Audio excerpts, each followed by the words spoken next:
Hi, my name is Cameron Dorsey, and I'm a fifth-year engineering design student at a little college called Rose-Hulman Institute of Technology. And as you can see here, I've designed the Iron Man Arc Reactor.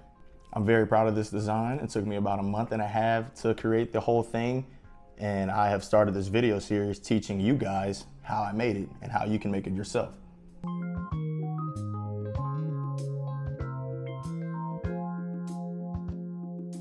This is actually part 2 of my video series, so if you haven't watched part 1 yet, please go watch. I'll link the video, but it's already on my channel. And yeah, in part 1, I talked about how to plan making not just the Arc Reactor, but how to make any project. And I talked about how to CAD or 3D model the Arc Reactor. So in this part 2 video, I'm talking about what comes after 3D modeling, so 3D printing and rapid prototyping, as well as the beginning stages of wiring the Arc Reactor. So first, a little about rapid prototyping.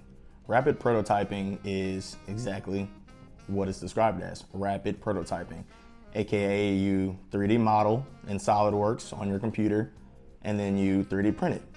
If the size or whatever isn't correct, then you have to re-3D model and reprint it.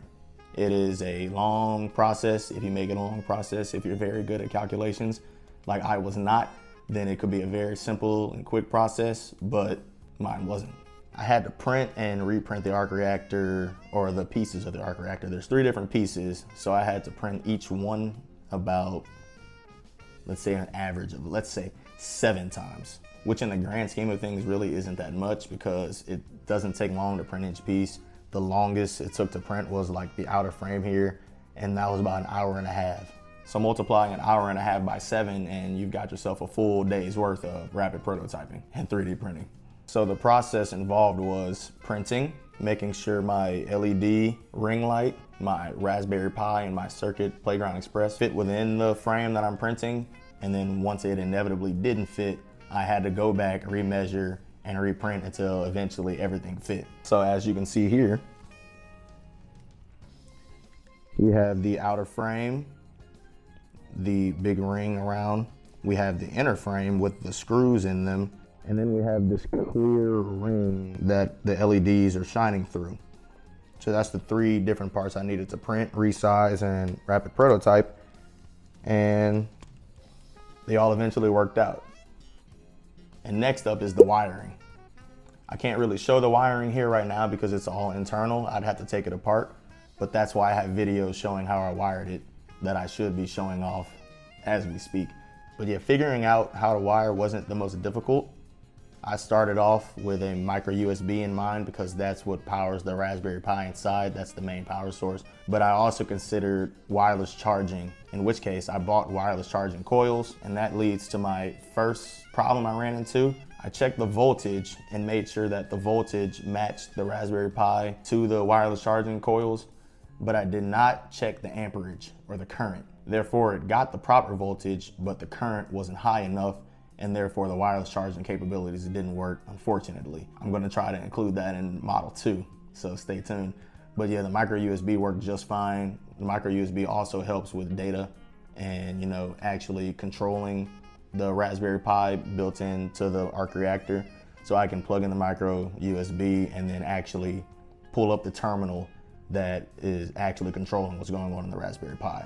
If you don't know what Linux is an operating system that coders can use to manipulate sort of anything that goes on within a computer. So there's different operating systems like Windows, Mac OS, and then there's Linux. Linux doesn't really have your pretty app icons, pretty internet, stuff like that. No, it's a terminal, so it is all code, all words, and you really need to know what you're doing when you use Linux. So along with the micro USB, I needed to be able to have the Raspberry Pi that's in here, be able to communicate with the Circuit Playground Express that's in here. And with that, there was no micro USB involved. I actually used 4 different wires to connect the Raspberry Pi to the Circuit Playground Express. Those 4 wires being the ground, the voltage, the actual power, the data transmit, TX, and the data receive, RX. So with all of those, it allows me to actually have the Raspberry Pi communicate with the Circuit Playground Express and vice versa. Along with that, I then needed to connect my Raspberry Pi to the LED ring that's around the edge, so the Raspberry Pi can also communicate with the LED ring. So the Raspberry Pi can essentially tell the middle Circuit Playground Express, the middle lights. As you can see here, there's lights in the middle, or that board in the middle, that's the Circuit Playground Express. So the Raspberry Pi can communicate with the Circuit Playground Express in the middle, as well as the LED ring along the edge. And that leads to a total of about 8 wires. One being the micro USB that powers it all. You have the 4 wires that connect the Raspberry Pi to the Circuit Playground Express. And then you have 3 wires that connect the Raspberry Pi to the outer LED ring. The outer LED ring also uses the receive wire, the ground wire, and the voltage wire, because the ring only needs to receive. If I had another light source, then the LED ring would need 4 wires. It would need to be able to transmit and receive, so data can pass from the Raspberry Pi to one ring, through that ring to another ring. It's all along the loop. But like I said, since I only have one LED ring, it just needed to be able to receive, so 3 wires instead of 4. So now you guys know how to plan properly, how to 3D model, how to rapid prototype, 3D print, and now how to choose specific wiring for whatever project you need, but especially the Iron Man Arc Reactor. So tune in to the next video where I'll be showing even more steps on how to make this guy. And please leave a like, please subscribe. And if you have any questions, leave a comment below. I'll be happy to answer them if there's any confusion about anything so far. And yeah, thank you guys for tuning in. I'll see you in the next one. Parked up outside in the old school. The new me back with the OU. The dog always find his way back home, and it's so true. Later on, fall through and pop one. Incoming Arc Reactor technology. There we are. It's turned on. Woo! Check this out. Check, check, check, check. Mic check. 1 2 1 2. How we looking, boys? How we sounding, girls?